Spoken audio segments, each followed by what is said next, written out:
Politics join करूं।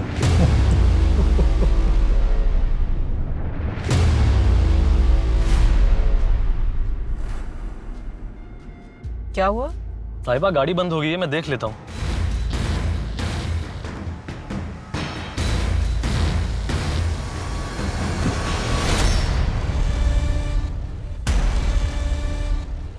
गाड़ी को भी यही खराब होना था।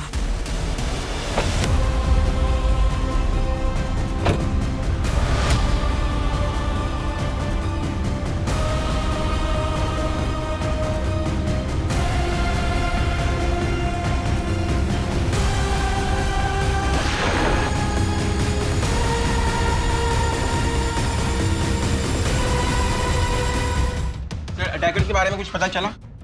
देखिए, सुमन आहूजा पर जानलेवा हमला हुआ।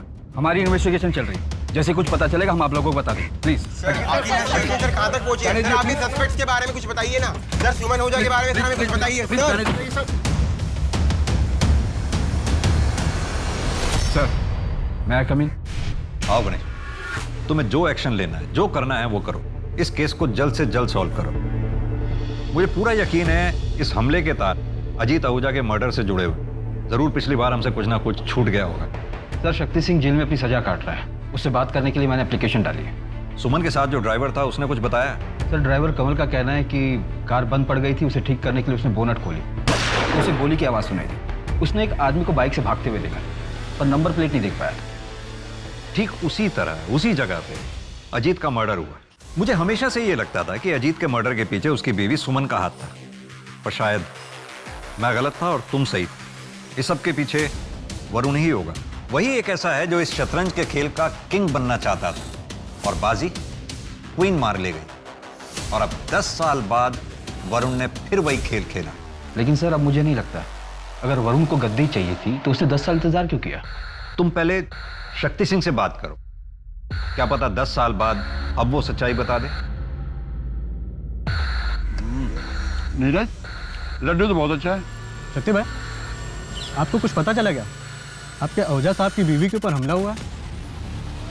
सूत्रों की माने तो सुमन आहूजा की हालत बहुत नाजुक है। हालांकि पुलिस और डॉक्टर अभी मीडिया से कोई भी बात नहीं कर रहे हैं। किसको पता था सुमन जी कंस्ट्रक्शन साइट पे जा रही है? मम्मी अपने शेड्यूल के बारे में किसी को नहीं बताती थी और ड्राइवर को भी वो गाड़ी में बैठने के बाद ही बताती थी। दीदी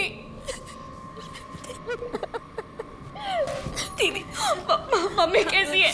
ठीक है ना मम्मी?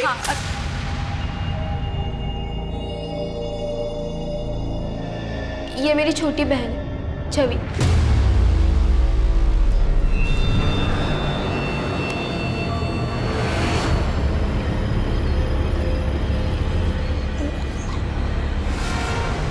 शक्ति सिंह मरा नहीं, मारा गया।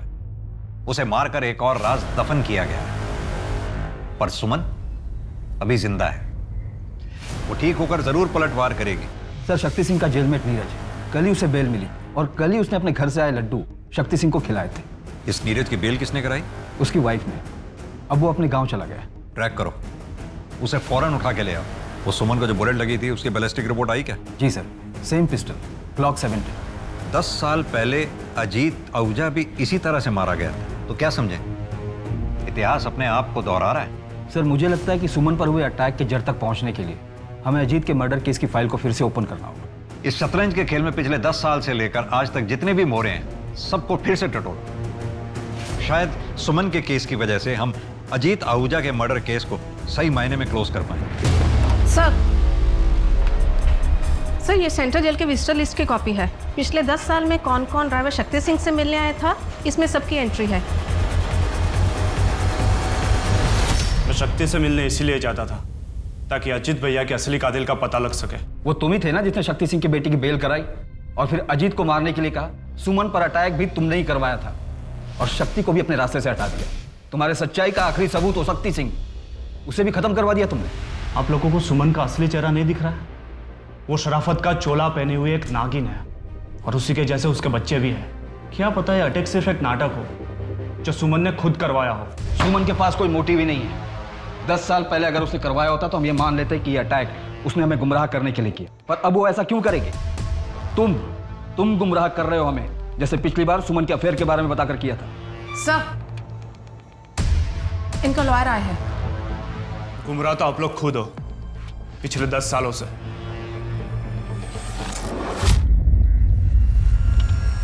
अब मैं रिटायर हो गया हूं, इसलिए अब तो बता ही सकता हूं। मुझे टिप अजीत आहूजा का दोस्त धीरज देता था। मैं उससे नफरत करता था और इसीलिए उसे तबाह कर देना चाहता था। तो नफरत और जलन में तूने अजीत को मरवा दिया, पर सुमन पर अटैक क्यों करवाया? ना ही मैंने अजीत को मरवाया है और ना ही मैंने सुमन पर अटैक करवाया। तो फिर किसने करवाया? सिद्धार्थ। अपने बाप के मरने के बाद सबसे ज्यादा खुश था वो, क्योंकि सारा एम्पायर उसे मिलने वाला था। लेकिन तभी सुमन ने कमान संभाल ली और सिद्धार्थ वही का वही रह गया। अब अगर सुमन को कुछ हो जाता है तो आप ही बताइए, इसमें सबसे ज्यादा फायदा किसका होगा? सर, सुमन को लगी गोली जिस ग्लॉक 17 पिस्टल से चलाई गई थी, वो 5 महीने पहले ही चोरी हो गई। भोपाल की राय फैमिली ने इसकी कंप्लेंट भी लिखवाई थी। यानी सुमन पे किए गए हमले की तैयारी 5 महीने पहले से चल रही थी, या फिर शायद सुमन पर हमले की बिसात 10 साल पहले ही बिछाई गई थी।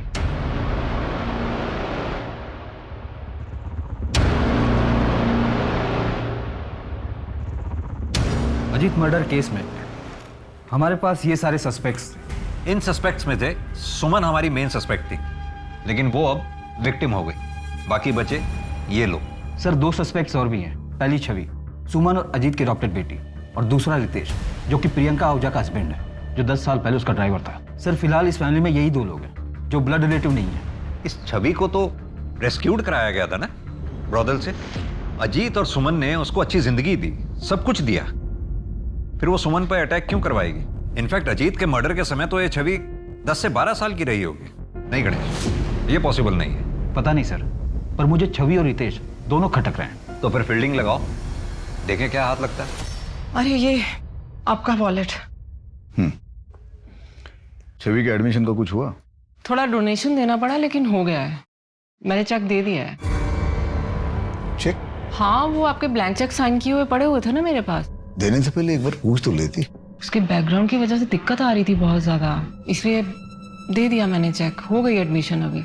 मैंने लॉयर से बात की है, एडॉप्शन की कुछ फॉर्मेलिटी तो पूरी करनी है, वो जल्दी पूरी कर लेंगे हम लोग। सर, सुमन आहूजा से लेटेस्ट सभी के कॉल रिकॉर्ड्स मैंने स्टडी कर लिए हैं।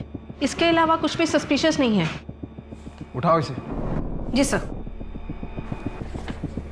और इसके बारे में कुछ पता चला? हाँ सर, जेलर शर्मा से बात की मैंने। नीरज के विजिटर लिस्ट में भी इसका नाम है। इसका पूरा बैकग्राउंड चाहिए मुझे। सर, आप ऐसे बदतमीजी क्यों कर रहे हो मेरे साथ? आहूजा फैमिली का दामाद हूं मैं। ये देख, पिछले 8 महीने से तेरे नंबर पर अलग अलग लैंडलाइन से कॉल आ रहे हैं, और ये सारे नंबर देहरादून पीसीओ के हैं। छवि पड़ती ना वहाँ पर। अफेयर चल रहा ना तुम लोग? सर, क्या बकवास कर रहे हो आप? वो बच्ची है, वो 10 साल की थी तब से मैं उसे जानता हूँ, और वो फैमिली के बारे में पूछने के लिए मुझे फ़ोन करती थी। तो तुझे ही क्यों करती थी? वो भी अलग अलग लैंडलाइन से? मैं जीजा हूँ उसका, क्यों नहीं कर सकती मुझे वो फ़ोन?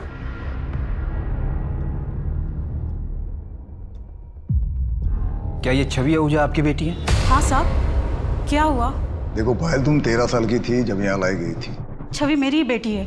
सब ठीक तो है ना? आप लास्ट टाइम कब मिली थी? कुछ 1 साल पहले मिली थी। मम्मी, मुझे ये सब कुछ अच्छा नहीं लगता। क्या अच्छा नहीं लगता? ये महंगे कपड़े, अच्छी लाइफ, बड़ी गाड़ी, अच्छा कॉलेज, क्या अच्छा नहीं लगता तुझे? बोल बेटा। वो घर मानुस तो है, पर मेरी छवि की जिंदगी तो बन गई वहाँ पे। आहूजा फैमिली में छवि को कोई परेशानी थी? नहीं, ऐसा कुछ तो नहीं बताया उसने मुझे। जब सुमन छवि को यहाँ से लेकर गई, तो क्या उस घर में छवि के साथ कुछ गलत हुआ था? शक्ति सिंह के जेल में नीरज के विजिटर लिस्ट में तुम्हारा नाम है। क्यों जाती थी उससे मिलने? अपनी मर्जी से घर की एक चीज नहीं खरीद सकते। सब कुछ दिया है तुम्हारे बाप ने, लेकिन आजादी नहीं, खुशी नहीं। अरे खुद तो सब पर पैसे लुटाते रहते, और हम अपनी मर्जी से एक पैसा भी खर्च नहीं कर सकते। और तुम भी करते रहना इंतजार। तुम्हारे हाथ में कारोबार नहीं देने वाले ये। पर मम्मी, हम कर भी क्या सकते हैं? अब तो जानती है ना, पापा किसी की सुनते भी तो नहीं है। एक तरीका है, अगर तुम मेरा साथ दो ना, ये पूरा कारोबार तुम्हारा हो सकता है।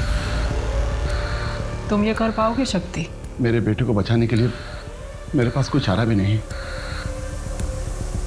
कल तुम मेरा काम कर दो, तुम्हारे बेटे की बेल की जिम्मेदारी मेरी। काम कल ही हो जाना चाहिए।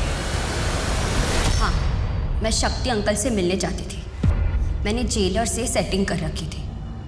घर में शक्ति चाचा से मिलना अलाउड नहीं था, इसलिए मैंने नीरज के नाम पर एंट्री की थी।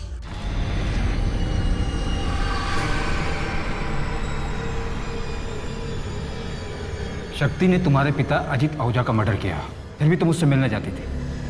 क्या उनके मर्डर की वजह तुम थी? नहीं। तो तुम्हें पता है उनका मर्डर किस वजह से हुआ? किसने मरवाया था उन्हें?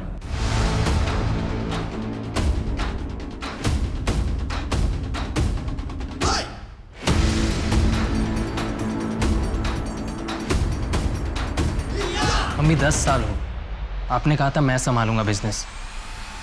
आप तो पापा के जैसे ही। तुम्हारे पापा जैसे नहीं हैं हम। कमजोर हो गए थे तुम्हारे पापा, उन्हें मारना ना बड़ा ही आसान था, लेकिन हमें कोई छू भी नहीं सकता। कहां से कहां लेकर आए हैं पूरे एम्पायर को। कर पाओगे ये सब? सुमन आहूजा बनना इतना आसान नहीं है।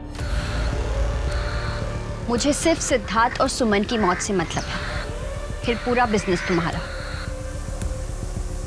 तुम सुमन को क्यों मारना चाहती थी? उसने तो तुम्हें सब कुछ दिया, अडॉप्ट किया था उसने तुम्हें। सुमन ने नहीं, मेरे पापा ने मुझे अडॉप्ट किया था। अजीत आहूजा मेरे बायोलॉजिकल फादर थे और उस सुमन ने मेरे पापा को मार डाला।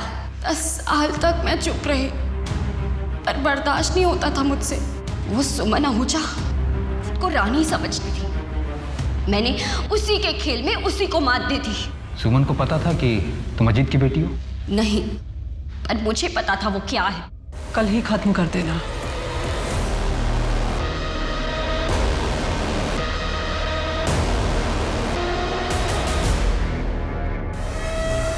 पुलिस ने सुमन आहूजा अटैक केस के साथ साथ अजीत आहूजा मर्डर केस को भी सुलझा लिया है।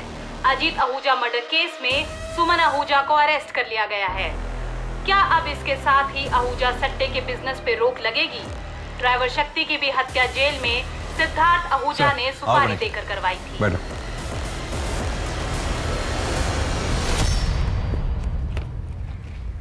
Congratulations, good work. Thank you sir.